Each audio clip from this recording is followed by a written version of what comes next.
When the lakes were filled in the period perhaps from 50, 40, 30,000 years ago, the vegetation was very different. There was water in abundance, even not just in the lakes, but also out in what is now the dry sand dune country.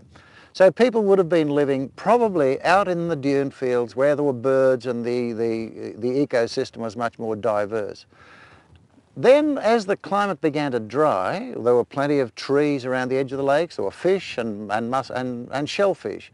So as the climate began to dry, then we see a much more intensive use of the lakes because people were coming in from the dry country, more mussel shells, more middens, more fish collecting. But it was, I suppose, a period of munificence. There was no shortage of food, birds, fish, mussel shells, plenty of vegetation.